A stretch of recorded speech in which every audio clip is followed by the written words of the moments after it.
আমার প্রিয় বন্ধুরা কেমন আছো সবাই? আশা করি সবাই খুব ভালো আছো। আমিও ভীষণ ভালো আছি। আমি চন্দ্রানী, আর চন্দ্রানীর সাতকাহনে আরও একটা নতুন ভিডিও নিয়ে আজ তোমাদের সামনে হাজির হয়েছি। আজ ভাইফোঁটা। আমার সমস্ত ভাইদের জানাচ্ছি ভাইফোঁটার অনেক অনেক শুভেচ্ছা। ভাইফোঁটার দিনটা কিন্তু ভীষণ ভালো লাগে, ভীষণ আনন্দ হয়। সব ভাই বোনেরা একসাথে হাসি মজা, প্রত্যেকের বাড়িতেই এটা আজকের দিনে হয়। সবাই খুব আজকের দিনটা মজা করে। ভাইফোঁটা প্রতিপদেও হয়, আবার দ্বিতীয়াতেও হয়। আমাদের অবশ্য দ্বিতীয়াতে ফোঁটা, আজ দ্বিতীয়া, তাই এখন সেজে গুজে চলেছি ভাইফোঁটা দিতে। আমার পাশে দেখতে পাচ্ছ রিমন বসে আছে, আর আমাদের ড্রাইভার হচ্ছে রিরো। আমরা তিনজন এখন চলছি ভাইফোঁটা উপলক্ষে আমার শেষদির বাড়িতে। আমার শেষদির বাড়িতেই প্রতি বছর ফোঁটাটা হয় অবশ্য। ওখানেই আমার দাদা বৌদিরা আসে, ওখানেই আমরা সারাদিন আনন্দ করি, মজা করি। যাই হোক, চলো যাওয়া যাক। শেষদির বাড়ি যেহেতু আমার বাড়ি থেকে খুবই কাছে, তাই গাড়িতে উঠতে না উঠতেই কিন্তু আমরা পৌঁছেও গেছি, চলে এসেছি শেষদির বাড়ি। আর আজকে আমরা সারাদিন কি করছি সবটাই তোমাদের সঙ্গে শেয়ার করব। ভিডিওটা একটু স্কিপ না করে দেখতে থাকো, আশা করি তোমাদের খুব ভালো লাগবে। শেষদির বাড়িতে এসে দেখলাম যে আমার দাদা বৌদিরা এখনও এসে পৌঁছায়নি, তাই এই সময়টা আর নষ্ট করলাম না, কারণ রিরো আবার আজকে রাতের ট্রেনেই চলে যাবে। সেই জন্য রিরোকে কিছু জিনিস কিনে দিতে হবে দরকারি। এই দুদিন আর বাজারে যাওয়া হয়ে ওঠেনি রিরোকে নিয়ে। সেই জন্য রিরো, আমি আর আমার দিদির মেয়ে তিনজন আমরা বেরিয়ে পড়লাম বাজারের উদ্দেশ্যে। কারণ রিরো তো এতদিন অফিসের গেস্ট হাউসে ছিল, কিন্তু এখন ওকে গেস্ট হাউসটা ছেড়ে দিতে হবে, একটা ঘর ভাড়া নিয়ে থাকতে হবে আলাদা। ঘর ভাড়া নিয়ে থাকলে তো রান্নাবান্না করতে হবে নিজেকে, সেই জন্য কিছু বাসন কিনতে হবে। সেই বাসন কেনার জন্যই আমরা এখন চলে এলাম বাজারে। কালকে না সন্ধ্যাবেলা পৌঁছাবো 7টা-8টা নাগাদ। হ্যাঁ, মায়ের সাথে এসেছি ইয়ের জন্য, বাসনপত্র কেনার জন্য, তারপরে যাবো ইয়েতে।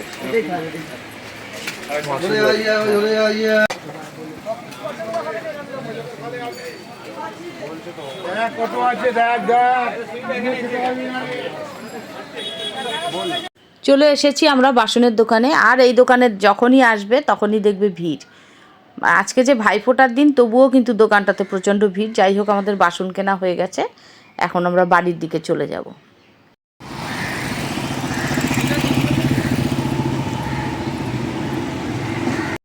গাড়িটা যেহেতু অনেক দূরে পার্কিং করে রাখা, তাই বাসনগুলো কিনে অনেকটাই হেঁটে আসতে হলো গাড়িতে ওঠার জন্য। আর এই বাসনের ব্যাগটা নিয়ে হেঁটে আসাটা রিরোরও একটু কষ্ট হয়ে গেছে যদিও। যাই হোক, এখন আমরা গাড়িতে উঠে পড়েছি, এখন চলে যাচ্ছি আমরা বাড়িতে। ওদিকে ফোন করেছিল আমার দাদা বৌদিরাও অবশ্য চলে এসেছে।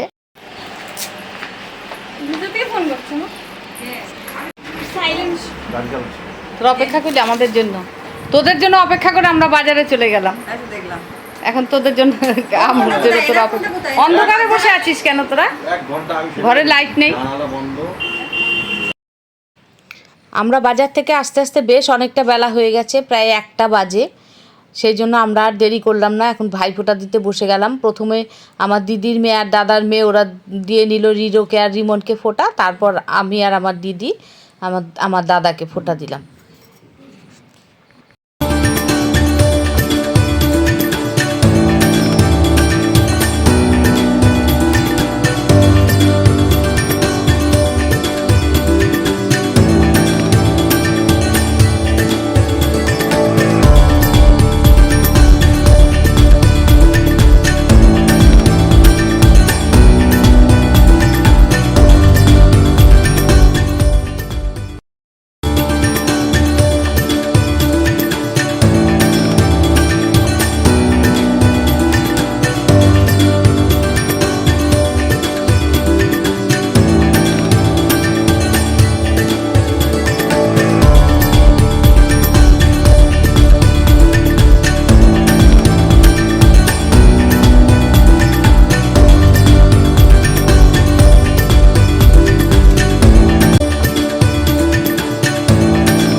এখন 2টো বেজে গেছে, ভাইফোঁটা হয়ে গেছে অনেকক্ষণ।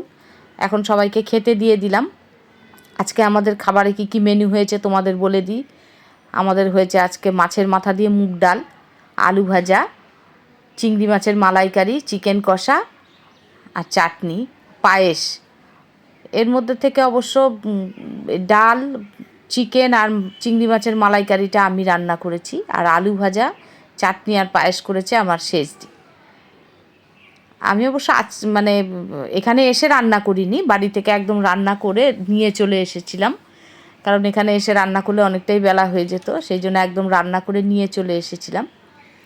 যাই হোক, এখন সবাই খাওয়া দাওয়া চলছে।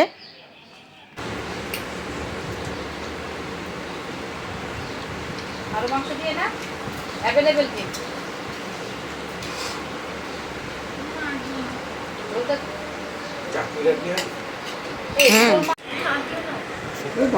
না না বাবা, সামনে জগদ্ধাত্রী পুজো হচ্ছে পিমনি, আমি যদি মোটা হয়ে যাই। আর একটা পিস খা, নাচতে হবে। হ্যাঁ নাচবে তো। বুনু, এই বুনু, তুই আমার ফোন করবি, ঠিক আছে? আমি ওখানে ঢুকবো সোমবার 8টার সময়।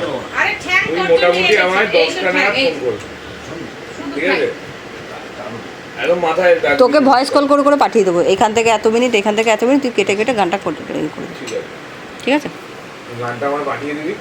3টে গান। হ্যাঁ চাটনি দেবো। হ্যাঁ, ওইটা সামনে আগে দাও। একদম সফট পিস ও অনেকক্ষণ ধরে বলছে। হ্যাঁ ও অনেকক্ষণ ধরে বলছে চাটনি করেনি, মাথা নেই। 4টে ইয়ে দেবে, 2টো আলু দেবে, 2টো না 3টে আলু দেবে। ভাই বোনদের জন্য দেখে দিয়েছি বাবা, লঙ্কা পড়েছে একটা ফেলে দিস। ঝোলটা দিয়ে নি, তারপরে মাংস যাচ্ছে। 4 পিস না হলে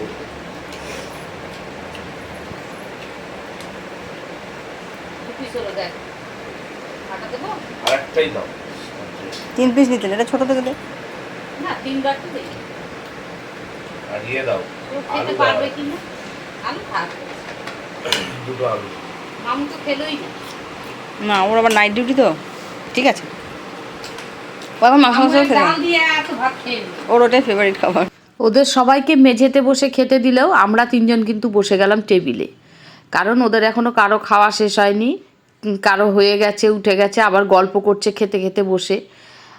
ওদের অনেকটা সময় লাগবে, এদিকে আমাদের খিদেও পেয়ে গেছে প্রচণ্ড, আর অনেকটা বেলাও তো হয়ে গেছে, তাই আমরা আর অপেক্ষা করলাম না, আমরা টেবিলে বসে গেলাম 3জনে। টেবিলে বসে গল্প করতে করতে 3জনে খাবারটা খেয়ে নিচ্ছি। শেষ দিন সমস্তটা বেড়ে নিয়েছিল আমাদের 3জনের, আর যা কিছু লাগছিল শেষ দিন মেয়ে আমাদের দিচ্ছিল। আমাদের খাওয়া দাওয়া হয়ে গেছে অনেকক্ষণ, আর এদিকে খাওয়া দাওয়ার পর রিরো বাড়ি চলে গেছে, কারণ রিরোর প্যাকিং বাকি আছে, রাতেই ট্রেন রিরোর, সেই জন্য প্যাকিং করার জন্য রিরো বাড়ি চলে গেছে। আর আমার দাদারও আজকে রাত্রে নাইট ডিউটি আছে অফিসে, সেই জন্য ও একটু ঘুমিয়ে নিচ্ছে। আর আমার দিদির মেয়ের কদিন থেকেই জ্বর, খাওয়া দাওয়া করে আবারও জ্বর এসে গেছে, সেই জন্য পাশের ঘরে ওষুধ খেয়ে শুয়ে রয়েছে। আর এদিকে রিমন, আমি, আমার বৌদি, শেষ দিয়ে আর আমার দাদার মেয়ে, আমরা সবাই মিলে এখন কোল্ড ড্রিঙ্কস খাচ্ছি। রিমন সবাইকে কোল্ড ড্রিঙ্কস বানিয়ে দিল সুন্দর জলজিরা আর লেবু দিয়ে সুন্দর করে। এখন আমরা একটু গল্প করতে করতে সবাই মিলে কোল্ড ড্রিঙ্কস খাচ্ছিলাম আর আড্ডা দিচ্ছিলাম। এখন বাজে বিকেল 5:30। আমার দাদা বৌদি ওরা সব রেডি হয়ে গেছে, ওরা বেরিয়ে পড়বে। ওদের সাথে অবশ্য আমিও বেরিয়ে পড়বো। প্রতি বছর যদিও আমি এখানে রাত্রিবেলা আমরা থাকি, রাত্রিবেলা খাওয়া দাওয়া করে তারপর বাড়িতে যাই, কিন্তু এবছর সেটা সম্ভব না, যেহেতু রিরো চলে যাবে সেই জন্য আমাকেও চলে যেতে হবে, তাই আমরা সবাই রওনা দিয়ে দিলাম। আমি নিয়েছি। থাক, এ না তো ঘুমোচ্ছে। হ্যাঁ, একটা অ্যান্টাসিড দিয়ে দিও। হ্যাঁ, টাটা। আমরা রাস্তায় যেতে যেতেই আমার জামাইবাবুর সাথে দেখা হয়ে গেল। জামাইবাবুও বোনেদের কাছে ফোঁটা নিতে গেছিলো, উনিও ফিরছে। যাই হোক, যে আবার ওনার সাথে একটু রাস্তায় দাঁড়িয়ে কথা বললাম।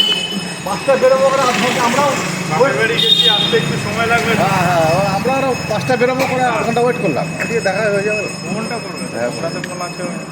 তুই চলে যাচ্ছিস মামার বাড়ি? খুব ভালো। ওই যে বেটা, বড় বেটা বেরিয়ে যাবে তো, তাই চলে যাচ্ছি।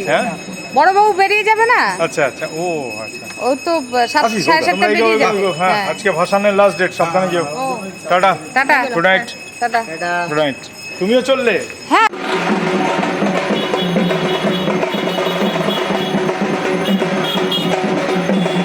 আপনার রিক্সা টাটা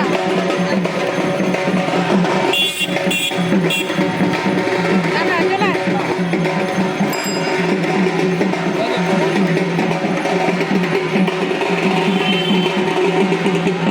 রিরো যেহেতু বাড়ি চলে গেছে তাই রিমনকে আর আমাকে তো এখন রিক্সাতেই যেতে হবে। আর এদিকে রিক্সাও আমরা পাচ্ছিলাম না, অনেকক্ষণ দাঁড়িয়ে থেকে তবে একটা রিক্সা পাওয়া গেল। তাতে আবার আজকে কালী পুজোর ভাসান, চারিদিকে ভাসানের ঠাকুর যাচ্ছে আর রিক্সাও রাস্তায় কম ছিল। অনেকক্ষণ দাঁড়িয়ে থাকার পরে আমরা একটা রিক্সা পেলাম। আমার দাদারাও ওই দিক দিয়ে চলে গেল, আমরাও রিক্সায় উঠে এদিকে চারিদিকে কালী পুজোর প্যান্ডেল আর লাইটিং দেখতে দেখতে বাড়ি চলে এলাম।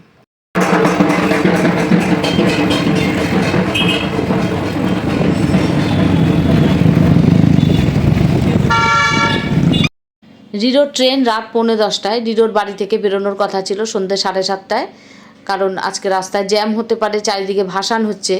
কিন্তু রিরো তবু লেট করে ফেলেছে, এখন রাত 8টা বেজে গেছে। এখন রিরো বেরিয়ে পড়ছে আমাদেরকে প্রণাম করে। আর এদিকে রিরো যেখানে সেখানেই তো রিরোর বন্ধুবান্ধব থাকবে, সব বন্ধুবান্ধবরাও চলে এসছে রিরো চলে যাচ্ছে বলে। আর আজকে রিরোকে তো উবের করে চলে যেতে হচ্ছে, কারণ আমাদের ড্রাইভার নেই, ড্রাইভার গেছে দেশে। ড্রাইভাররা এই সময়তে ওরা থাকে না, ছট পুজোর পর আবার আসে, সেই জন্য রিরোকে একাই চলে যেতে হচ্ছে উবার করে।